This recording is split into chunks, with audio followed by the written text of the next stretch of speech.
नमस्कार दोस्तों, हिंदी भाषा केंद्र में आपका स्वागत है। जैसा कि अपन देख रहे थे, अपने समाज चल रहे थे। आज समाज का अंतिम क्लास है, जो कि लंबा रहेगा क्लास अपना, जिसमें हमने अव्ययी भाव समास को देखा, तत्पुरुष समास को देखा, द्विगु को देखा, कर्मधारय समास को देखा, द्वंद्व समास को देखा। आज हम बहुब्रीहि समास देखने जा रहे हैं, जैसा कि आप स्क्रीन पर देख रहे हो। तो बहुब्रीहि समास क्या होता है, बहुब्रीहि समास शब्द का अर्थ क्या है, वो पढ़ेंगे। तो जैसा कि बहुब्रीहि समास की अपन बात करते हैं, बहुब्रीहि बहुब्रीहि समास, बहुब्रीहि समास क्या होता है? तो बहुब्रीहि जो है, बहुब्रीहि बहुब्रीहि शब्द की अपन बात करते हैं, तो बहुब्रीहि शब्द ये है, बहुब्रीहि शब्द की अपन बात करते हैं तो बहुब्रीहि शब्द क्या है? एक वैदिक शब्द है, वैदिक शब्द है। वैदिक संस्कृत में इस शब्द का अर्थ था चावल का पौधा। क्या था इसका अर्थ? क्या था? चावल का पौधा। तो पहली बात, बहुब्रीहि शब्द कैसा है? वैदिक शब्द है। कैसा है? वैदिक शब्द। ठीक है, वैदिक शब्द है। इस वैदिक शब्द है, इस बहुब्रीहि शब्द का अर्थ की अगर बात करते हैं, अर्थ की अगर बात करते हैं, अर्थ इसका क्या है? चावल का पौधा। चावल का पौधा। ठीक है, क्या है? चावल का पौधा। तो इसका अर्थ क्या हुआ? बहुब्रीहि समास का अर्थ क्या है? चावल का पौधा। और अगर वो ये पूछ ले कि वैदिक यानी कि बहुब्रीहि शब्द क्या है, तो वो कैसा है? वैदिक शब्द है। और लौकिक शब्द की अगर अपन बात करते हैं, लौकिक शब्द में इसका अर्थ बहुत से अर्थों में हो गया, निषेध करने वाला। क्या है? अगर लौकिक की बात करते हैं, वैदिक के बाद आता है लौकिक।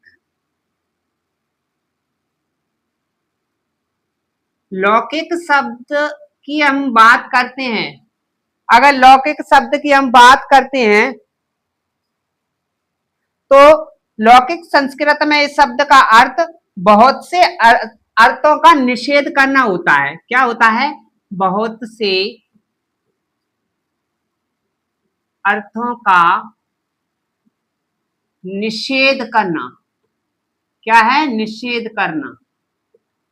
देखिए, अगर वो संस्कृत में पूछता है तो बहुत से अर्थों का निषेध करना, मतलब उसका बहुत से अर्थों का निषेध करे। अगर वैदिक शब्द में पूछता है, इसका अर्थ तो क्या है? चावल का पौधा। ये हम समझते हैं। तो देखिए, इसका अर्थ अपनी समझ में आया। अगर परिभाषा की बात करते हैं हम, किसकी? परिभाषा की। परिभाषा की बात करते हैं कि इसकी परिभाषा क्या है, तो हम कह सकते हैं कि वह समास जिसका अन्य पद प्रधान हो। देखिए, हमने सबसे पहले पढ़ा था अव्ययी भाव समास। तो अव्ययी भाव समास में क्या पढ़ा था? अव्ययी भाव समास में पहला पद कैसा होगा? प्रधान होगा। दूसरा पढ़ा था अपने तत्पुरुष समास। तत्पुरुष समास में क्या होता है? उसका दूसरा पद क्या होता है? प्रधान होता है। अगर प्रधानता के आधार पर एक और की बात करते हैं, तो द्वंद्व समास। द्वंद्व समास में क्या है? दोनों पद क्या होंगे? प्रधान होते। ऐसे ही प्रधानता के आधार पर बहुब्रीहि समास का पहला यानी कि कोई भी अन्य पद क्या होता है? प्रधान होता है। या आपने ये कह सकते हैं कि प्रधान हो, अर्थात संपूर्ण सामासिक पद का कोई अन्य पद क्या होगा? प्रधान होगा, अव्यक्त हो, उसे हम बहुब्रीहि समास कहते हैं। तो देखिए, परिभाषा की अपन बात कर देते हैं, तो वह समास जिसका कोई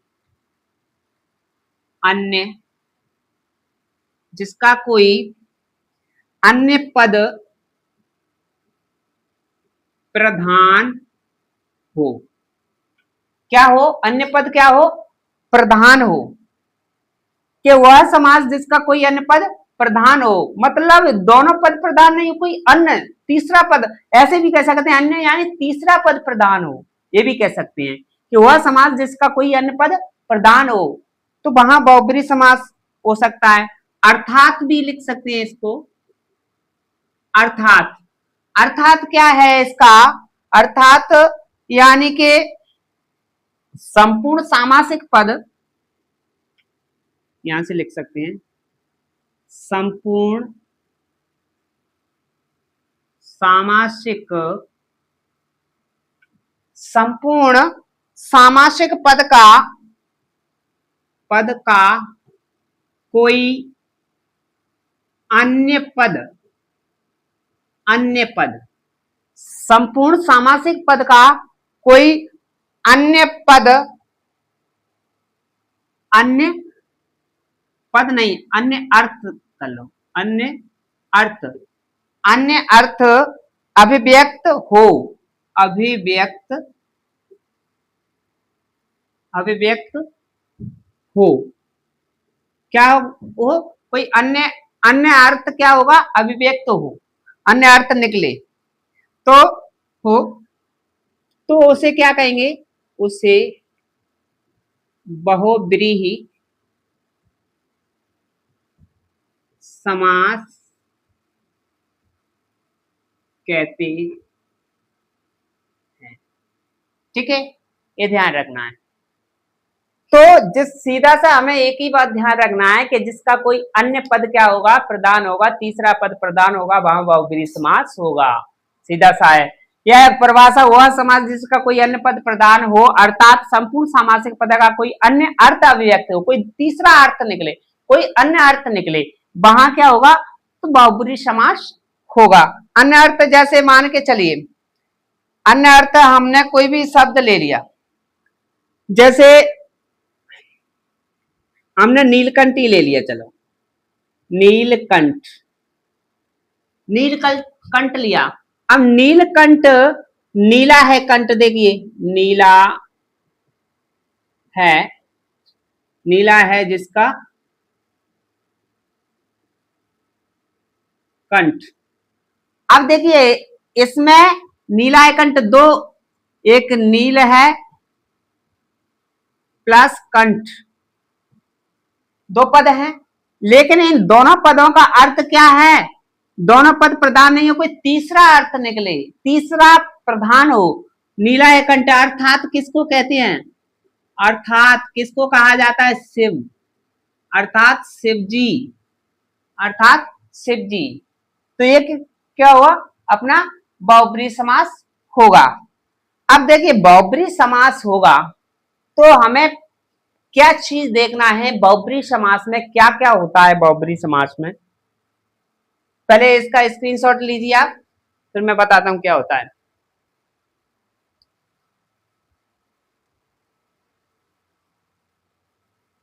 ले लिया होगा। अब देखिए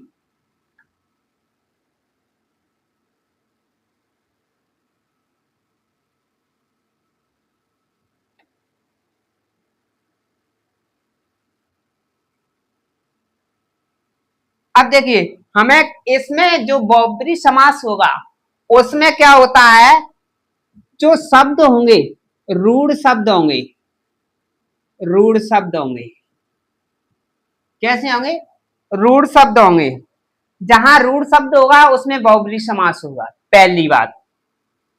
दूसरी बात क्या होगा कि यहां उपसर्ग भी हो सकते हैं, उपसर्ग, उपसर्ग, ठीक है। तीसरा आप देखेंगे योग रूढ़, योग रूढ़,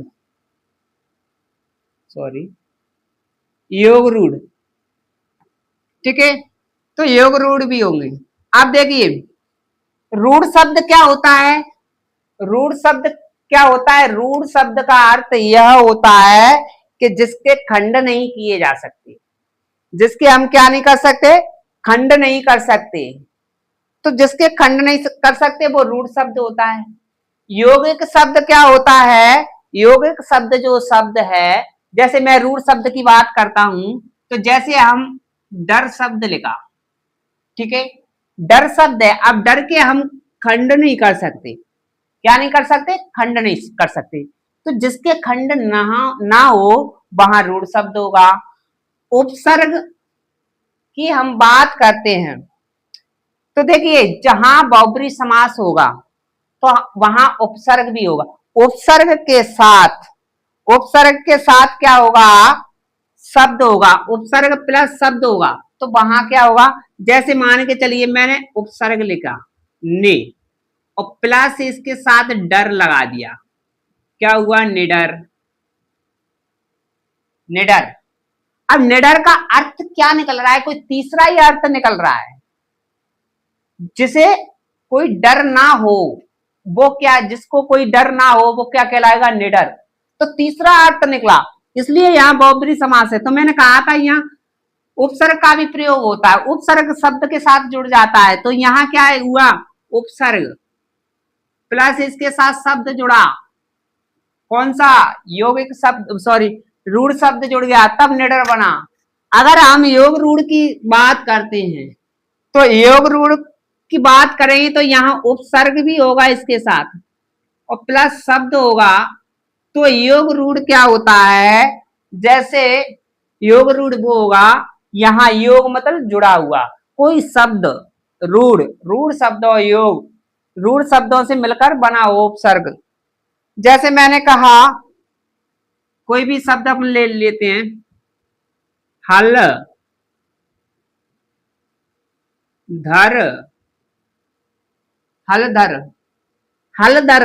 अब इस क्या है, ये हलधर है, हलधर है। अगर अपन उपसर्ग भी देख ले तो देखिए एक और शब्द बता देता हूं उपसर्ग, अन्न प्लस अंग, क्या हो जाएगा, अनंग, क्या हो गया, अनंग।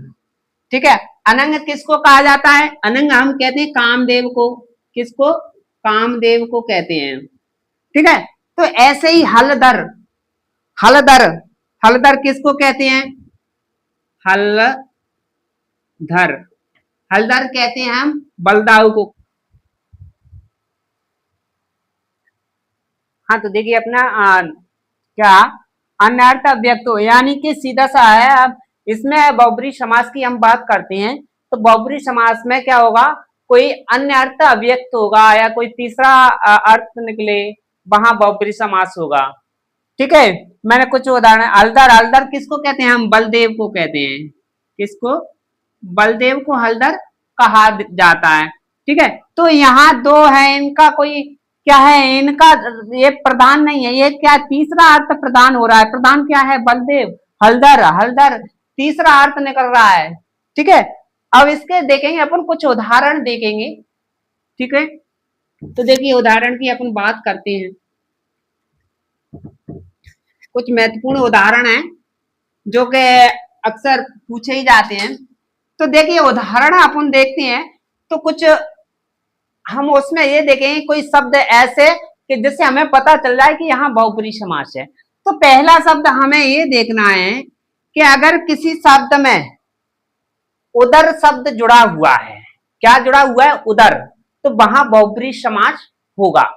क्या जुड़ा हो, उदर, क्या होगा, उदर की बात करते हैं, उदर। अब उदर का अर्थ क्या होता है, पेट होता है। देखिए क्या होता है, पेट। तो उदर जहां होगा तो देखिए क्या होगा, लंबोदर, क्या होगा, लंबोदर, लंबोदर लंबा है उदर जिसका, अर्थात क्या होता है, लंबोदर किसको कहते हैं अपन, लंबोदर गणेश को कहते हैं, ध्यान रखना। लंबोदर किसको कहा जाता है, गणेश को। तो लंबा है जिसका उदर अर्थात गणेश।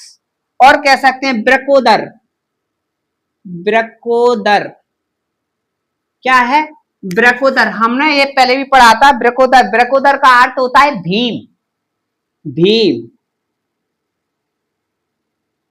ठीक, और लिख सकते हैं अपन काकोदर, काके, काकोदर, सॉरी काकोदर, काकोदर, काकोदर में किसको, कृष्ण को कहा जाता है, ध्यान रखना, ये लिखते जाओ आप साथ ही साथ में।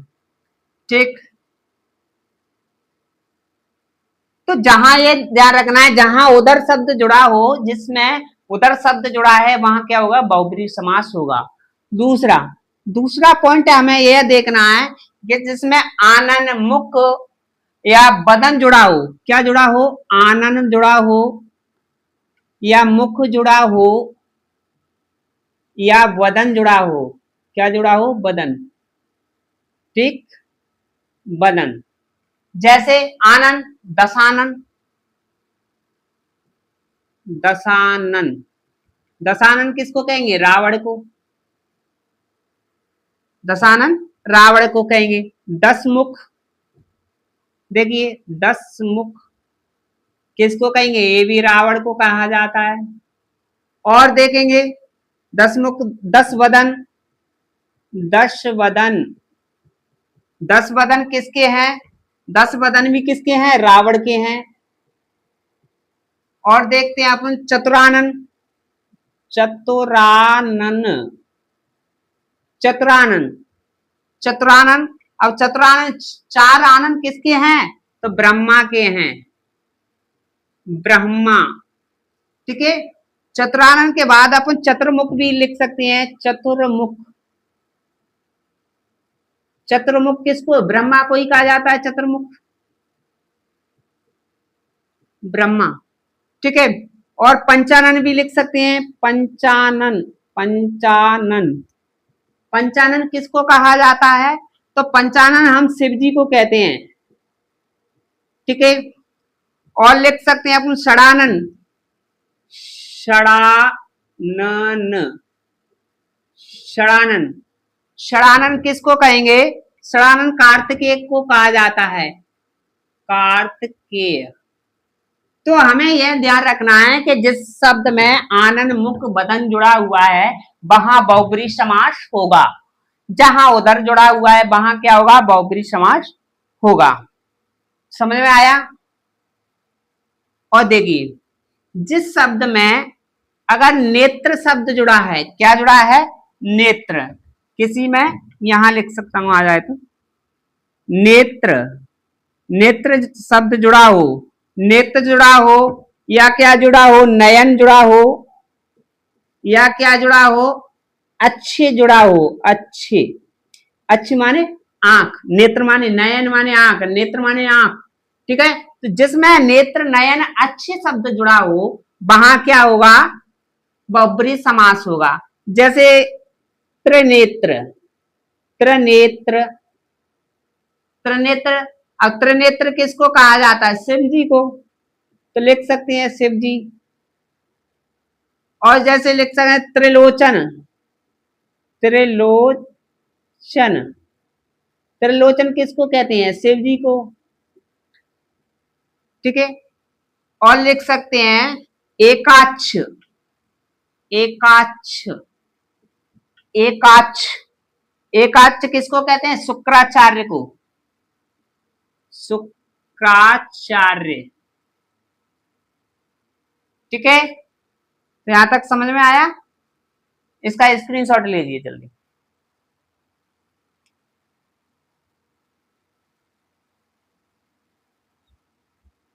ले लिया। अब देखिए और उदाहरण देखते हैं अपने इसकी।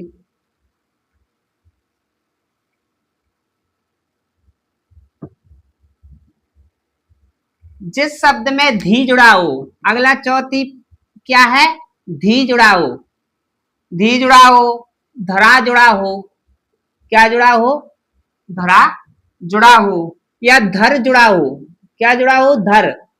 जिसमें धी धर और धरा जुड़ा हो तो वहां क्या होगा, बहुब्रीहि समास होगा।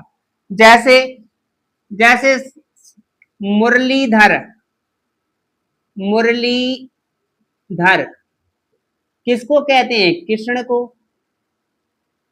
ठीक है, किसको कहते हैं, कृष्ण को।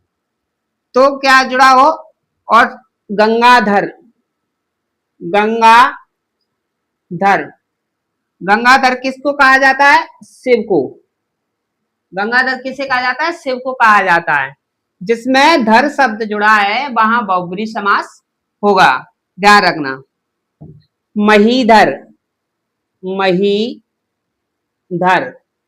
महीधर किसको कहा जाता है? शेषनाग को कहा जाता है, ध्यान रखना। ठीक है। चक्रधर, चक्रधर, चक्रधर किसको कहेंगे हम? विष्णु को कहेंगे, विष्णु।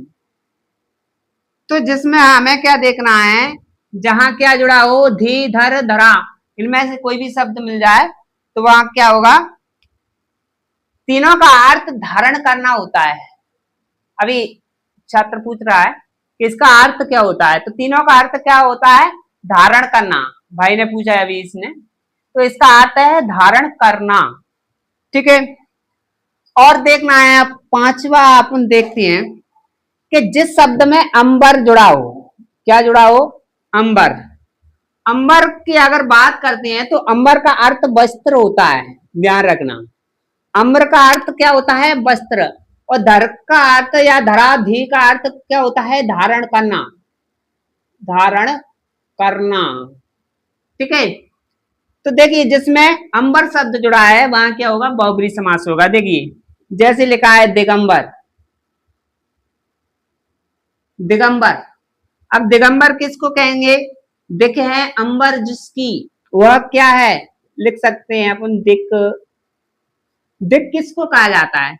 दिक दिशाओं को कहते हैं अपन, दिक, दिशाएं।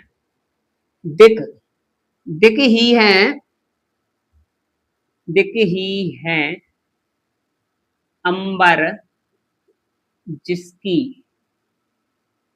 तो अर्थात कौन है? शिव जी, शिव जी, ध्यान रखना। कौन है?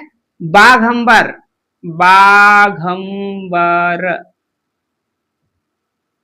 बाघंबर। बाघ है अंबर जिसका, अंबर माने वस्त्र। अब बाघों की वस्त्र कौन है पहने हुए हैं? शिव जी। कौन पहने हुए? शिव जी पहने हुए हैं बाघंबर। यानी कि बाघ, बाघंबर, बाघ की खाल कौन पहना हुआ है? तो किसको कहता है बाघंबर? हम शिव जी को कह सकते हैं। बाघ की खाल है अंबर जिसका, ऐसे लिख सकते हैं, बाघ की खाल है अंबर जिसकी, दिया जिसका, तो कौन है? शिव जी है। ठीक है। रक्तांबर भी लिख सकते हैं, रक्तांबर, रक्तांबर।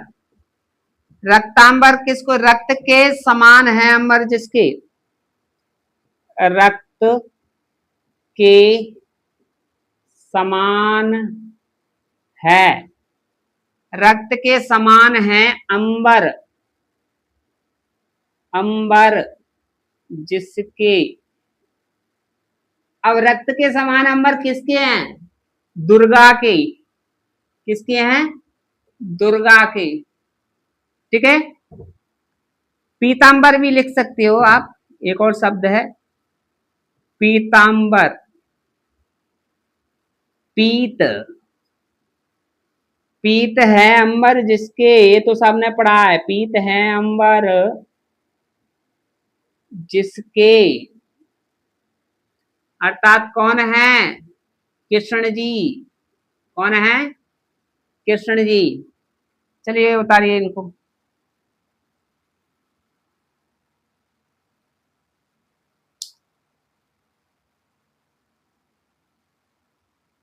ठीक है, उतार लिए। अब देखिए स्क्रीनशॉट ले लिया होगा। अब और देखेंगे, देखिए 1 मिनट अभी।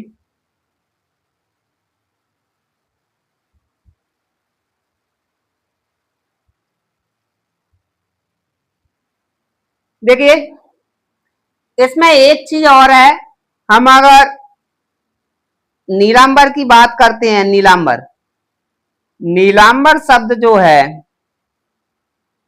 नीला है अंबर जिसका, अर्थात नीलकंठ की बात की हमने, नीलांबर। नीलांबर शब्द, अंबर शब्द जुड़ रहा है नीलांबर में। तो यहां देखिए नीलांबर में कर्मधारय समास होगा, बहुब्रीहि समास नहीं होगा। देखिए नीलांबर, नीलांबर। नीलांबर क्या होगा? नीला प्लस अंबर। अब यह नीला है अंबर जिसका, देखिए तो ये नहीं क्या होगा, या कर्मधारय होगा, अंबर नहीं होगा। अंबर का अर्थ यहाँ नीला क्या है? रंग है। अंबर क्या है? वस्त्र है। अगर ऐसे नीला अंबर, नीले वस्त्र कौन धारण करता है? तो नीला अंबर, अंबर किसको कहा जाता है? वस्त्र। लेकिन अंबर का एक और अर्थ होता है, अंबर माने बादल भी होता है। क्या होता है? बादल। बादल क्या होता है? अंबर बादल। तो यहाँ बादल कैसा है? नीला है। बादल की क्या बताई जा रही है? विशेषता बताई जा रही है। इसलिए यहाँ कर्मधारय समास होगा। क्या होगा? कर्मधारय समास होगा। ये हमें ध्यान रखना है। कहीं ऐसा नहीं कि अंबर देखकर हमने नीलांबर शब्द दे दिया तो उसमें हमने बहुब्रीहि समास लगा दिया। बहुब्रीहि समास नहीं लगाना है हमें, क्या है? कर्मधारय समास लगाना है, इसमें ध्यान रखना है। अंबर शब्द दिया है, ठीक है। देखिए आगे देखिए, अगला देखिए, अगर जिस शब्द में ज शब्द दिया हो, ज शब्द दिया हो या जा शब्द जुड़ा हो, ज या जा दिया हो, तो वहां क्या होगा? बहुब्रीहि समास होगा। जैसे जैसे दे दिया अनुज, अनुज, अनुज। अब अनुज किसको कहेंगे? अनुज की बात करते हैं हम। अनु, देखिए अनु प्लस ज। अनु का अर्थ क्या होता है? अनु का अर्थ क्या होता है पहले ये बताइए, कोई मुझे अनु का अर्थ बताइए। अनु का अर्थ क्या होता है? बताइए अनु का अर्थ। देखिए अनु का अर्थ क्या होता है? अनु का अर्थ होता है बाद में या पीछे। बाद में या पीछे भी कह सकते हैं। तो देखिए यहां अनु का अर्थ क्या है? बाद में। बाद में। जा का अर्थ क्या होता है? जन्मा। जो बाद में जन्मा है, पीछे जन्मा है, वो क्या है? अनुज है। तो कह सकते हैं अनुज, अनुज, अनु, अनु इसको लिख सकते हैं बाद में, बाद में। अब अनु माने बाद में जन्म लेने वाला। अनु, अनु यानी बाद में जन्म लेने वाला, जन्म लेने वाला, जन्म लेने वाला। अब बाद में जन्म लेने वाला कौन होगा? क्या बाद में बड़ा भाई लेगा छोटा भाई? तो कौन होगा? छोटा भाई, छोटा भाई, ठीक है। और देखिए द्वेज, द्वेज। देखिए द्वेज किसको कहते हैं अपन? द्वेज अर्थ दो बार जन्म लेने वाला। द्वेज का अर्थ क्या है? दो बार जन्म लेने वाला, दो बार जन्म लेने वाला, ठीक है। और लिख सकते हैं ब्रज। अब देखिए जा तो समझ में आया आपका, जहां जा शब्द जुड़ा हो वहां बहुब्रीहि समास होगा। और देखिए अनुजा, अनुजा। देखिए एक चीज और है, ज शब्द इसमें जा लगा है, इसमें जा, यहां ज और जा। ज शब्द का प्रयोग हम किसके लिए करते हैं? पुत्र के लिए, ठीक है। और जा शब्द का पुत्री के लिए, ध्यान रखना। अनुजा, तो अनुजा किसको कहेंगे? अनु माने बाद में, अनु बाद में जन्म, या यहां लिख सकते हैं बाद में जन्म लेने वाली, ठीक है। और लिख सकते हैं अपन वृष भानुजा, वृष भानुजा, वृष भानुजा वृष भानु से जन्म लेने वाली, वृष भानु से जन्म लेने वाली।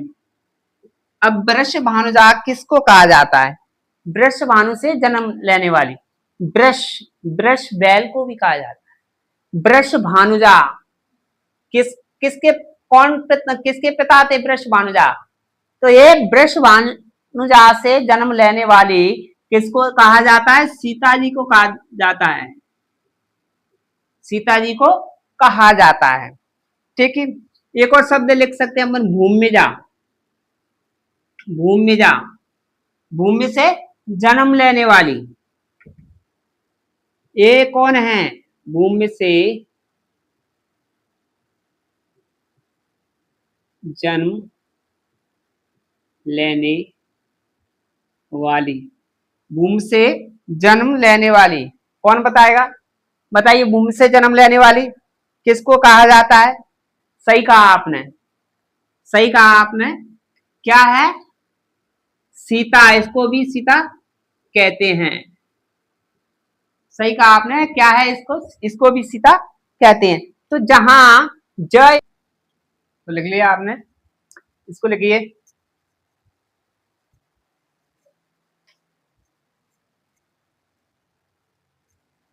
तो अनुज, अनु यानी बाद में जन्म लेने वाला छोटा भाई।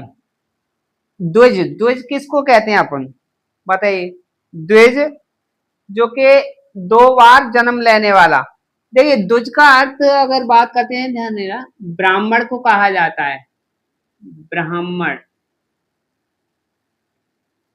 और अनुजा, अनु माने बाद में जन्म लेने वाली, अनुजा किसको कहते हैं? छोटा भाई तो छोटी बहन, छोटी बहन। तो हमें यह ध्यान रखना है कि जिसमें जा जी लगा हो वहां क्या होगा? बहुब्रीहि समास होगा। ठीक है। और देखिए, जिस शब्द में कर जुड़ा हो, क्या जुड़ा हो? कर। जिस शब्द में कर जुड़ा हो वहां क्या होगा? बहुब्रीहि समास होगा। जैसे कर का अर्थ होता है करने वाला, करने वाला। क्या है कर का अर्थ? करने वाला। तो जैसे दिवाकर, क्या है? दिवाकर, दिवाकर। दिवाकर किसको? दिवा अर्थात दिन को करने वाला। क्या लिख सकते हैं? दिवाकर क्या है? दिव अर्थात दिन को करने वाला। और दिन को करने वाला कौन है? दिन कौन करता है? तो सूर्य। किसको कहा जाता है दिवाकर? सूर्य को। ठीक है। और लिख सकते हैं दिनकर, दिनकर, दिनकर, दिनकर यही होगा, दिन करने, दिन को करने वाला। ये भी कौन है? सूर्य। ठीक है। और है भास्कर। क्या है? भास्कर, भास्कर, भा, भा अर्थात किसको कहा जाता है? भा, भास्कर। भा अर्थात प्रकाश, प्रकाश करने वाला, प्रकाश करने वाला। प्रकाश कौन करता है? कौन करता है प्रकाश? कौन है? यही है प्रकाश, सूर्य। क्या है? सूर्य। ठीक है। और लिख सकते हैं अपन हिमकर, हिमकर, हिमकर, हिम, हिम को करने वाला। हिम किसको कहते हैं? हिम किसको कहते हैं? हिम का अर्थ होता है शीतलता, ध्यान रखना, शीतलता। हिम को करने वाला, करने वाला। हिम को करने वाला कौन है? हिमकर किसको कहा जाता है? शीतलता कौन देता है? चंद्रमा। चंद्रमा, ठीक है। और लिख सकते हैं रजनीकर। रजनीकर, रजनीकर, रजनी को करने वाला। रजनी अर्थात क्या कह सकते हैं? रात्रि। रजनी अर्थात रात्रि को करने वाला। रात्रि को करने वाला कौन है? रात्रि को कौन करता है? ये भी चंद्रमा है। क्या है? चंद्रमा,